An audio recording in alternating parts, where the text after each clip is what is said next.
Info টেলিভিশনে খবর পড়ছি আমি নাসিরউদ্দিন শিকদার।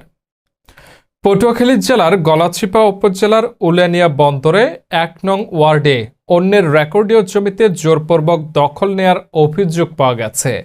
অভিযোগকারী মোহাম্মদ মাসুম শিকদার বলেন, পরে সরেজমিনে গিয়ে এ বিষয়ে রেহেনা ও লিটনের সাথে কথা বলতে গেলে তারা ক্যামেরার সামনে কথা বলতে রাজি হননি। এলাকার মেম্বারের সাথে কথা বললে তিনি আমাদেরকে সত্যতা স্বীকার করেছেন।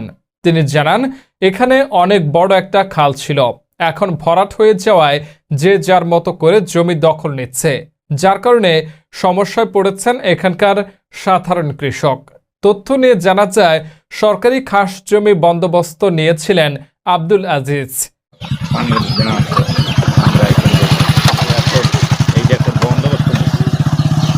বন্দোবস্ত নিয়ে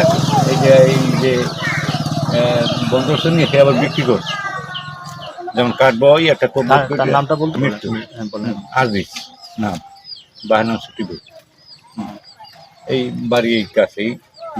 তারপরে অনেকবার অনেক ঝামেলা হয়, কি হয় যে আব্দুল আজিজ মারা গেলে তার ছেলে শাহাবুল ওই সম্পত্তি বিক্রি করে দেন। শুধু লিটন আর রেহেনা নয়, এর সাথে জড়িয়ে রয়েছেন আরো অনেক নাম। তারা সরকারি সম্পত্তি অবৈধভাবে দখল করার চেষ্টা চালাচ্ছেন। কেউ বা সরকারি খাস জমির উপর কেটে নিয়েছেন নিজস্ব পুকুর, কেউ বা গড়ে তুলেছেন বিলাসবহুল দালান। এই কথাটা আপনি একটু ক্যামেরার সামনে বলেন যে আমাদের রেকর্ডের সম্পত্তি আমরা কাটাইছি, তারা বারবারই করে। এটা বলেন, আপনি ক্যামেরার সামনে বলেন। আমি ক্যামেরার সামনে আমি বলবো না, আমি বলবো জায়গা মতো যদি আমার কোন নিতে পারে হে নেমে যাই কেউ কম।